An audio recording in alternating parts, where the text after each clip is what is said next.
You know, I really, really thought that the last quantum computer video would be the final one. But here we are. Roll intro. So we're on the next step of the quantum computing process. And we're definitely going to make some big changes. Maybe not big, but we're definitely going to make some noticeable changes. The first thing we really did was we removed actually everything from the, when I say we, I'm talking about my advisor who helped me do some of this. So we removed the photodiodes, the beam splitter, the laser diode, which removing the beam splitter was a mess.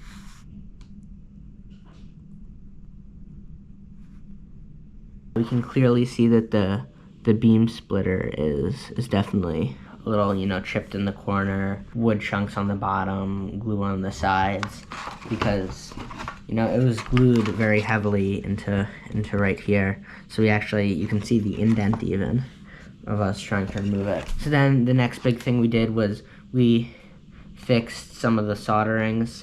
We gave more distance between the microcontroller and the photodiode, because the new photodiodes allow us to use my 3D printed base. I'm so happy we're actually going to be using this thing. All we have to do is just place in the photodiodes in the side, the laser diode here, the beam splitter here, which is probably going to be a pretty hard part, but everything's lined up very nicely. So with a little bit of sanding, this should be able to run very nicely, and we can possibly make a hole in the bottom to place the microcontroller to make it look a little sleeker. For the next part, the audio is a little fucked up, so my friend made me this program. So I have this wire monster right here, and it's plugged right into the computer, which this is a software I had some friends help me design. So first, we gotta click connect. Give it a sec.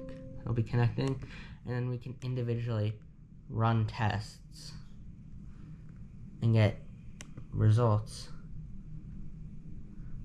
based off of this. Oh no. Oh shit. The wiring got undone. The laser does work, but with the photodiodes, if we were to, for example, cover one right here like this, and then run it,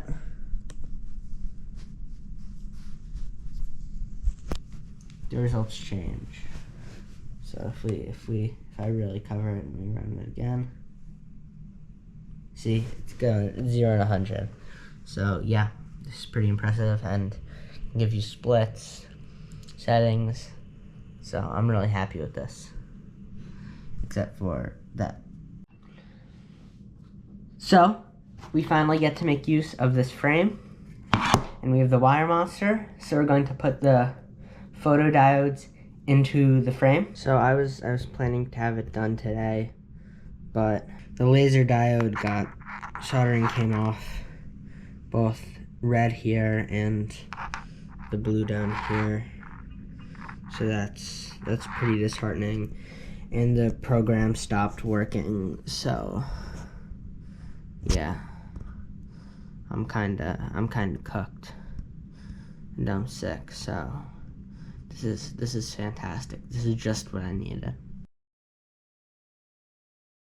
So this is the closest we have been to having the full setup. It looks so good. So I glued in the photodiodes. It's maybe not the cleanest job in the world, but that doesn't really matter. We're going to glue in the beam splitter, but first we're going to try to align and glue in the laser diode. And then after that, like, a lot of this is done, and it's just a matter of experiment. So I'm just gluing this in right now. You can see it's illuminating there pretty well. And the lenses will go here and here. Beam splitter will go there. I think that's the next step to glue in. So I'm probably going to do that right about now while this is running, just to make sure I get everything right. This software has also been so useful too. It's great. So now, as usual, I am having an issue, and in fact 2 issues. Number 1 is I think the photodiodes might be clouded up a little bit, so I'm going to need to take a Q-tip with some rubbing alcohol or some acetone and try to wipe them off, which could absolutely screw this over, but, you know, I think I have to try it just for, or at least try to figure out which one is more cloudy so I can note it. And also, too, with my software, if I set the time too fast, it doesn't actually go on that long. It goes on for longer. Like, it's set for 100 milliseconds right now, but it goes for way more than 100 milliseconds. So I'm going to need to take a look at this. Alright, so I was now quite easily able to fix the software. You'll see it's 100 milliseconds. It's pretty good. Alright, and now the next part that I really need to do is just clean off the photodiodes. Not sure how secure the super glue is, so I'm just going to grab some rubbing alcohol, come in here with a Q-tip, and just try to rub a little bit off. So I whipped out the isopropyl alcohol, woo, woo, woo, woo, and I think it works now. So we're just going to place pieces in, one by one. Up. Up. Shit. It's hard to do with one hand.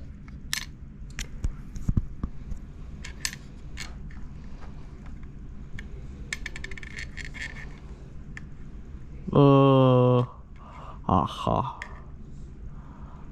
Aha. Aha. Did the laser stop working? Phew. I'm scared there for a sec. Place this in. Huh. Wait, what? There's nothing coming through? What? I'm an actual dumbass. Look at my hand. I just need to rotate it. There we go. Alright, it is aligned nicely. So we will run a test. 1% differential. What's up? Beam time's already high. So I think it's just now going to be about properly aligning this so we get accurate readings long term. And I will report back once we have that fixed. So now, like, in terms of brightness of the dots and the light beams, I'm really trying to troubleshoot different lens angles, different beam angles, all sorts of stuff like that. So we're going to see what we can do, and I'll update you when we get something that works reliably.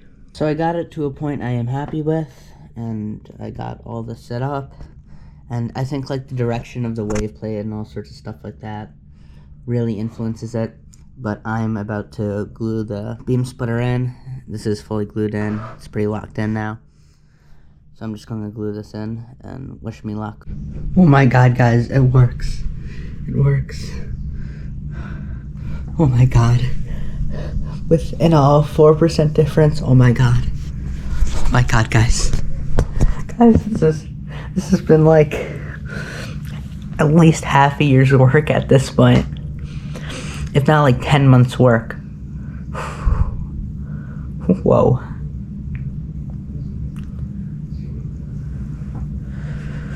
Oh my god.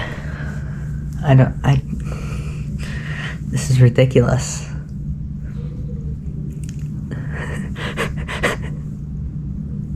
Oh my god, it works. I know it's not what anyone wanted to see, but Editing Ben here. Thank you for watching the video. Thank you for watching all the parts. I really appreciate it. This took a lot of work.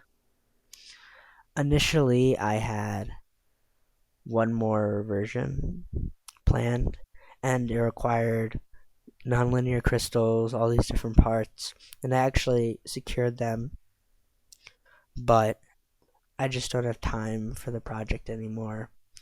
I've incorporated it into too much of my schoolwork, and just there are now grades reliant on the project.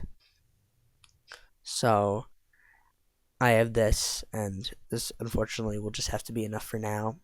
Maybe one day I'll revisit it. In terms of next videos, I've hopefully more shoe reviews and running videos coming. Track season's about to start, so hopefully we'll see some race vlogs or things like that.